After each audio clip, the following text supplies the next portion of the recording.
안녕하세요. 천천히 읽는 고전입니다. 오늘은 오즈의 마법사 제8장 죽음의 양귀비 꽃밭을 함께 읽어보겠습니다.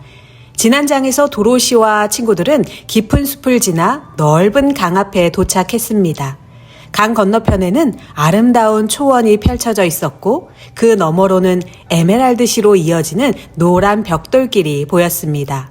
하지만 문제는 강이었습니다. 물이 넓고 깊어 그냥 건널 수 없었습니다.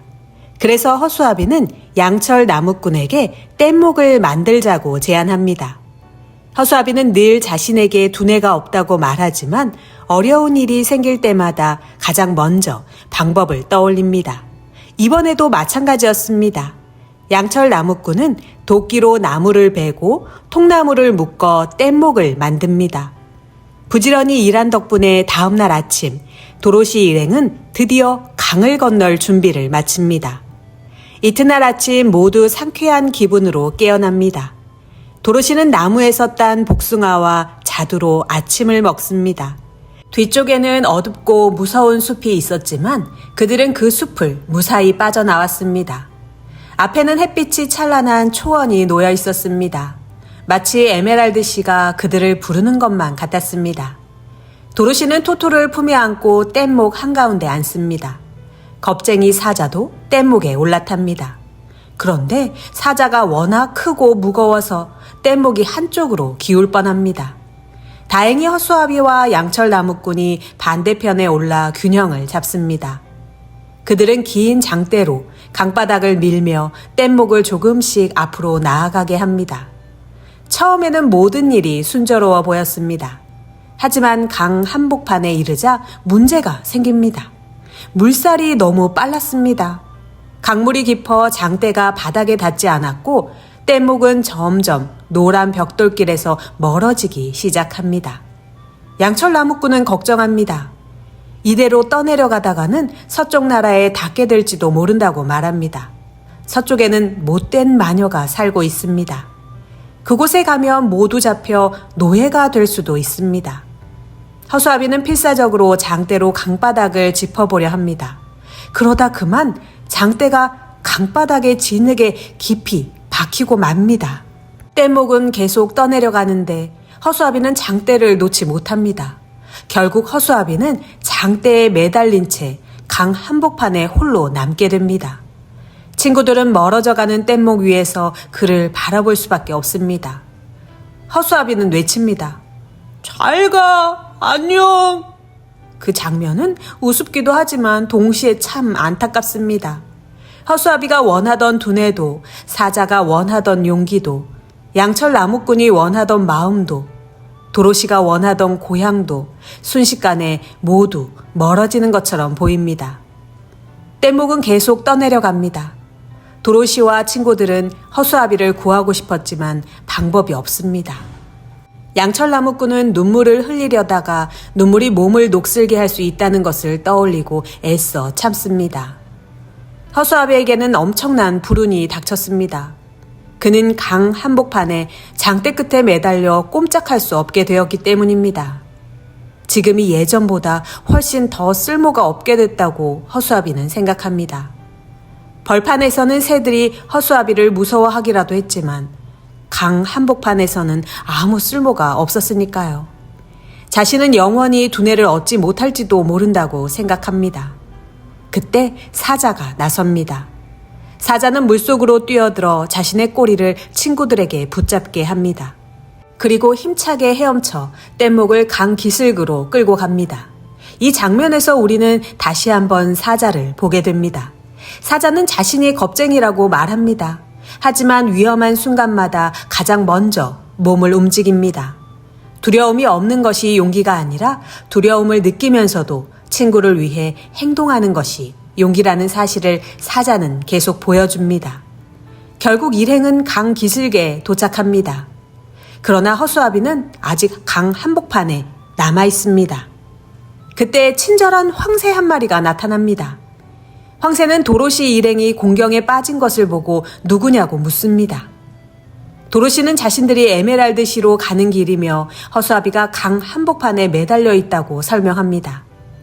황새는 허수아비가 무겁지 않다면 자신이 도와줄 수 있다고 말합니다. 황새는 날아가 허수아비를 들어 올리고 친구들이 있는 곳으로 데려다 줍니다. 허수아비는 다시 친구들을 만나 매우 기뻐합니다. 그리고 자신이 두뇌를 얻게 된다면 꼭 황새에게 고맙다고 인사하겠다고 말합니다. 황새는 공경에 빠진 사람을 돕는 것을 좋아한다고 말하고 다시 하늘로 날아갑니다. 이 장면은 아주 따뜻합니다. 도로시 일행은 서로를 구하려 애썼고 또 낯선 존재인 황새도 선뜻 도움을 주었습니다. 오즈의 마법사 속 여행은 위험의 연속이지만 그 안에는 이렇게 뜻밖의 친절도 함께 있습니다. 친구들은 다시 길을 걷습니다. 이제 그들 앞에는 울긋불긋한 꽃들이 펼쳐진 아름다운 들판이 나타납니다. 노란색, 하얀색, 파란색, 보라색 꽃들이 가득 피어 있고 그 중에서도 빨간 양귀비꽃이 유난히 화려하게 피어 있습니다. 도로시는 그 향기를 맡으며 감탄합니다. 이렇게 아름다운 꽃은 처음 본다고 말합니다. 허수아비는 말합니다. 자신에게 두뇌가 있다면 꽃을 더 좋아하게 될 것 같다고. 양철 나무꾼은 말합니다. 자신에게 마음이 있다면 꽃을 사랑할 것 같다고. 사자도 이렇게 아름다운 꽃은 처음 본다고 말합니다. 그런데 이 아름다움 속에는 무서운 위험이 숨어 있었습니다. 양귀비꽃의 향기가 너무 강해서 오래 맡으면 깊은 잠에 빠지게 되는 것입니다. 잠든 사람을 빨리 옮기지 않으면 영영 깨어나지 못할 수도 있습니다. 이 꽃밭은 아름답지만 죽음의 꽃밭이었습니다. 도로시는 점점 눈꺼풀이 무거워집니다. 처음에는 그저 피곤한 줄 알았습니다. 하지만 얼마 지나지 않아 도로시는 더 이상 서 있을 수 없게 됩니다. 토토도 도로시 곁에 쓰러집니다. 허수아비와 양철나무꾼은 사람이 아니기 때문에 꽃향기에 영향을 받지 않습니다. 그들은 즉시 도로시를 구하려 합니다. 사자는 아직 깨어 있었지만 그 역시 점점 힘을 잃어갑니다. 허수아비는 사자에게 빨리 뛰라고 외칩니다. 결국 사자는 힘껏 뛰지만 양귀비 꽃밭이 끝날 때쯤 쓰러지고 맙니다. 허수아비와 양철나무꾼은 먼저 도로시를 옮기기로 합니다. 사자는 너무 무거워서 둘이 들 수 없었기 때문입니다. 허수아비와 양철나무꾼은 토토를 도로시의 무릎에 앉히고 서로 팔을 맞잡아 의자처럼 만들어 도로시를 안고 꽃밭 밖으로 걸어갑니다. 그들은 잠든 도로시를 안전한 곳까지 데리고 나옵니다. 하지만 사자는 양귀비 꽃밭 끝자락에 쓰러진 채 남게 됩니다. 양철나무꾼은 슬프게 말합니다. 어쩔 수 없어. 이 녀석은 너무 무거워서 우리 힘으로는 들 수가 없어. 여기서 영원히 잠들게 내버려둘 수밖에 없어.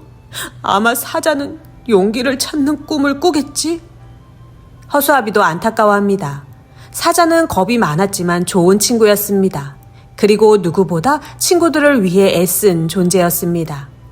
도로시 일행이 지금까지 만난 위험은 대부분 무섭고 험한 모습이었습니다. 깊은 숲, 거친 강물, 무서운 괴물. 그런데 이번 위험은 다릅니다. 너무 아름답기 때문에 오히려 위험합니다. 사람을 공격하지도 않고 소리치지도 않고 무서운 모습으로 다가오지도 않습니다. 그저 향기로 잠들게 할 뿐입니다. 그래서 더 무섭습니다. 우리 삶에도 그런 위험이 있지 않을까요? 겉으로는 아름답고 편안해 보이지만 오래 머물면 우리를 서서히 멈추게 하는 것들 말입니다. 오늘 8장은 도로시 일행이 또 한 번 큰 위기를 겪는 장이었습니다. 강물 위에서는 허수아비가 장대에 매달려 친구들과 떨어졌고 사자는 두려움을 안고도 친구들을 강 기슭으로 끌고 갔습니다. 황새는 낯선 이들을 도와 허수아비를 구해 주었습니다. 그리고 아름다운 양귀비 꽃밭에서는 도로시와 토토, 사자가 잠에 빠졌습니다. 허수아비와 양철나무꾼은 도로시와 토토를 구해냈지만 사자는 아직 꽃밭에 남아 있습니다. 과연 사자는 다시 깨어날 수 있을까요? 도로시 일행은 모두 함께 에메랄드시까지 갈 수 있을까요? 다음 시간에는 이 위기를 풀어줄 또 다른 존재를 만나게 됩니다. 그럼 다음 시간 이어서 읽도록 하겠습니다.